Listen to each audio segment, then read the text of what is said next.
Hello दोस्तों। तो आज मैं एसएससी जीडी के क्वेश्चन करवाने वाला हूं जो कि पिछले साल के आए हुए हैं, जो प्रीवियस ईयर के हैं, जो 2021 में आए हैं और 20 में आए हैं और 19 में भी आए हैं। ये 3 साल के मैं क्वेश्चन कराने वाला हूं, तो आप ध्यान से पढ़ना इन्हें। तो चलते हैं पहले क्वेश्चन पर। तो चलिए शुरू करते हैं। यह है आपका पहला क्वेश्चन। निम्नलिखित में से कौन सी गैस अम्ल वर्षा का कारण बन सकती है, एसिड रेन का कारण बन सकती है? तो आपके ऑप्शन है ए CO2, बी CO, सी SO2 और डी CH4। तो इसका राइट आंसर है SO2। ओके दोस्तों, SO2 सल्फर डाइऑक्साइड। तो चलते हैं दूसरे क्वेश्चन पर। यह है आपका दूसरा क्वेश्चन। निम्नलिखित में से किस पदार्थ में सबसे अधिक विशिष्ट ऊष्मा होती है? तो ये दोस्तों पानी में होती है विशिष्ट ऊष्मा। आपके ऑप्शन इस तरह हैं: लोहा, तांबा, पारा, पानी। तो ये पानी में होती है, इसको आपको ध्यान रखना है। ये साइंस के क्वेश्चन है, क्योंकि साइंस के क्वेश्चन भी आते हैं, 4-5 साइंस के क्वेश्चन आते हैं, बाकी अलग क्वेश्चन आते हैं। तो चलते हैं अब अगले क्वेश्चन पर आते हैं। तीसरा क्वेश्चन है, विश्व स्वास्थ्य संगठन WHO की स्थापना कब हुई थी? ऑप्शन है ए 1948, 1945, 1946, 1947। ये देखिए ऑप्शन कितने आपको कंफ्यूज करने के लिए दिए गए हैं। एक भी क्वेश्चन दूसरी सन का नहीं दिया गया, सारे 1900 सन के दिए गए हैं। तो इसका आंसर है 1948। आते हैं चौथे क्वेश्चन पर। तो चलिए चौथे क्वेश्चन की ओर बढ़ते हैं। शरीर के आंतरिक अंगों का परीक्षण किस उपकरण द्वारा किया जाता है? जो शरीर के आंतरिक अंगों का परीक्षण किया जाता है, मतलब कि जो शरीर के अंदर के अंग हैं उनका परीक्षण जो किया जाता है वो किस उपकरण के द्वारा किया जाता है? तो ये दोस्तों किया जाता है ऑप्शन बी एडोस्कोप। एडोस्कोप के द्वारा किया जाता है। आप अपने आंसर कमेंट बॉक्स में ज़रूर कमेंट करें, क्योंकि इससे आपके जो पेपर होने वाला उसका पता लगेगा कि आप कितने पानी में और कितने आप अटेम्प्ट कर सकते हैं, कितने का आंसर आप बिल्कुल सही दे सकते हैं। तो आते हैं अगले क्वेश्चन पर। चर्चित किताब हैमलेट किसके द्वारा लिखी गई थी? तो ये बताइए, चर्चित किताब हैमलेट किसके द्वारा लिखी गई थी? आंसर है विलियम शेक्सपियर, और ऑप्शन बी है आर्थर कोस्टलर, ऑप्शन सी है जॉर्ज बर्नार्ड शॉ, और ऑप्शन डी है माइकल एंडरसन। इसका राइट आंसर है विलियम शेक्सपियर। तो इन्होंने हैमलेट लिखी थी, जो चर्चित किताब है, जो काफ़ी विख्यात है। इसके बाद आते हैं अगले क्वेश्चन पर।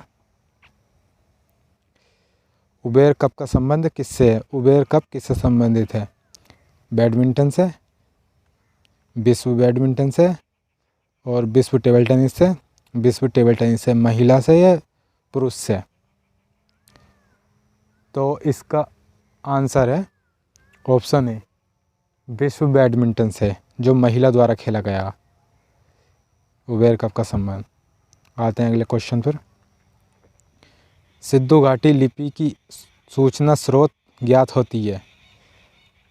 तो इसका आंसर है मुहरों से। जो सिंधु घाटी लिपि की सूचना स्रोत ज्ञात होती है वो मुहरों से ज्ञात होती है। तो चलते हैं अगले क्वेश्चन पर। कौटिल्य का संबंध निम्न में से किस विश्वविद्यालय से था? तो ये था तक्षशिला से। ऑप्शन डी हमारा राइट आंसर है। कौटिल्य का संबंध जो था वो तक्षशिला विश्वविद्यालय से था। अगले क्वेश्चन पर आते हैं। निम्नलिखित में से किस सिख गुरु को जहांगीर ने मृत्यु दंड दिया था? तो इसके ऑप्शन है ये गुरु Harikishan, option B Guru Tegh Bahadur, option C गुरु गोविंद सिंह, ऑप्शन डी गुरु अर्जुन देव। ऑप्शन डी इसका आंसर है गुरु अर्जुन देव। जिन्हें मृत्यु दंड दिया था जहांगीर द्वारा, जहांगीर ने इन्हें मृत्यु दंड दिया था। तो आते हैं 10वें क्वेश्चन पर।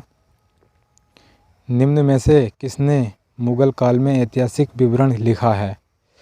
तो ये लिखा है नूरजहाँ ने, रज़िया सुल्तान ने, गुलबदन बेगम ने और जहाँ आरा बेगम ने। इसका आंसर है गुलबदन बेगम। अगले क्वेश्चन पर आते हैं।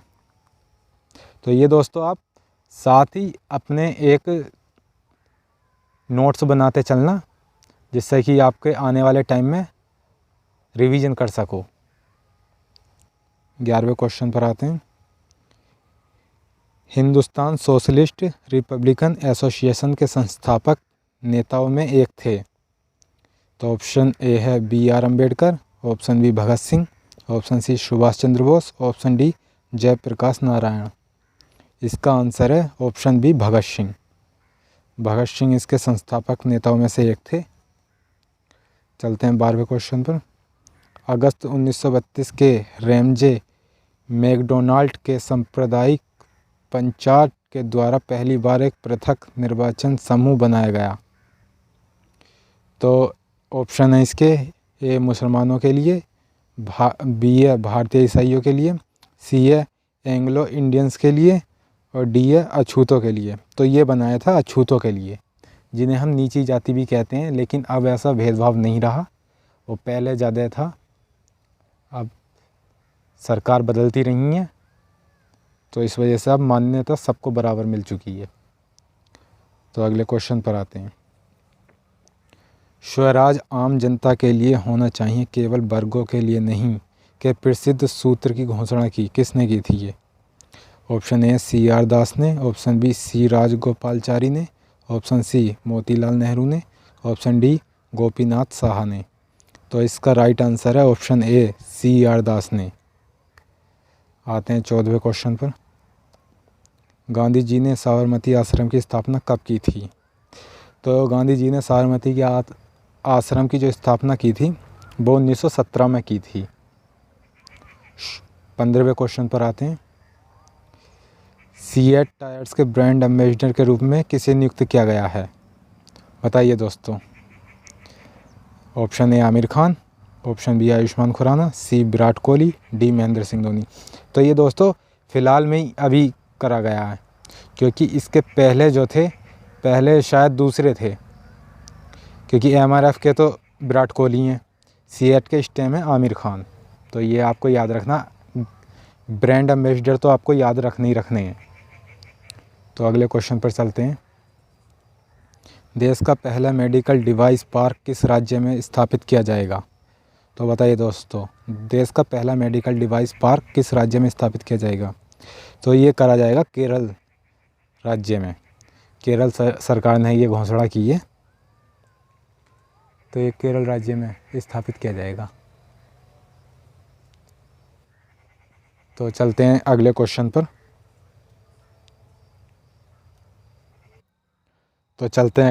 पर। विश्व जोखिम सूचकांक WURI 2020 में भारत की रैंक क्या है? तो भारत की रैंक है 89वीं रैंक है। ऑप्शन सी 89, ये आपको याद रखना। आते हैं अगले क्वेश्चन पर। भारत के पहले ई संसाधन केंद्र न्याय कौशल का उद्घाटन कहाँ किया गया? बताइए, भारत के पहले ई संसाधन केंद्र न्याय कौशल का उद्घाटन कहाँ किया गया? तो ये किया गया है नागपुर में। ये आपको याद रखना है, नागपुर में किया गया था अभी फ़िलहाल में। 19वें क्वेश्चन पर आते हैं। हाल ही में भारतीय वायुसेना ने सुखोई 30 विमान से किस मिसाइल का सफल परीक्षण किया है? तो इसका सफल परीक्षण किया है ब्रह्मोस मिसाइल ने। ये आपको याद रखना है। 20वें क्वेश्चन पर चलते हैं। अंग्रेज़ों ने भारत में अप्रत्यक्ष चुनाव की प्रणाली पहली बार निम्नलिखित में से किस अधिनियम द्वारा प्रारंभ की थी? तो ये करी थी 1892 में, सन 1892 में। ऑप्शन सी, ये आपको याद रखना। 21वें क्वेश्चन पर आते हैं। स्वतंत्रता से पूर्व रियायतों में से कौन सी रियायत सबसे बड़ी थी? बताइए कौन सी रियायत सबसे बड़ी थी स्वतंत्रता रियायतों में से? तो ये थी हैदराबाद की रियायत सबसे बड़ी थी। 22वें क्वेश्चन पर चलते हैं। संविधान सभा के डैश 1946 के अंतर्गत भारतीय संविधान का निर्माण हुआ। तो ये हुआ है cabinet mission plan. Option C इसका राइट आंसर है, ये आपको याद रखना है। 23वें क्वेश्चन पर चलते हैं। तो 23वां क्वेश्चन ये है, उत्तर कोरिया तथा दक्षिण कोरिया के बीच सीमा रेखा को क्या कहते हैं? तो इसको कहते हैं 38-20 समांतर रेखा, जो कि ऑप्शन सी में दिया गया है, ये आपको याद रखना है। 24वें क्वेश्चन पर आते हैं। सेशेल्स द्वीप कहाँ स्थित है? सेशेल्स द्वीप कहाँ स्थित है?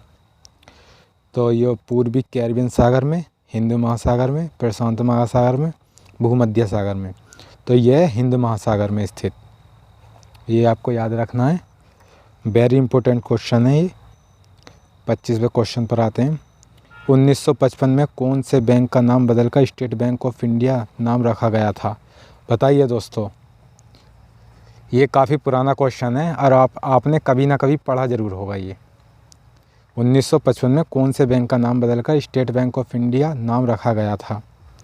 तो ये रखा गया था, ऑप्शन ए है bank of Bengal, option B है bank of Bombay, option C है bank of Madras, option D है इंपीरियल बैंक ऑफ इंडिया। तो ऑप्शन डी इसका राइट आंसर है। तो अगले क्वेश्चन पर आते हैं। तो दोस्तों हमारा क्वेश्चन का टारगेट यहीं पे पूरा होता है। 25 क्वेश्चन हो गए हैं, जो कि ये सारे क्वेश्चन प्रीवियस ईयर के थे। तो दोस्तों कमेंट बॉक्स में बताना ज़रूर कि आपको वीडियो कैसी लगी। लाइक एंड शेयर ज़रूर करना। तो जय हिंद दोस्तों।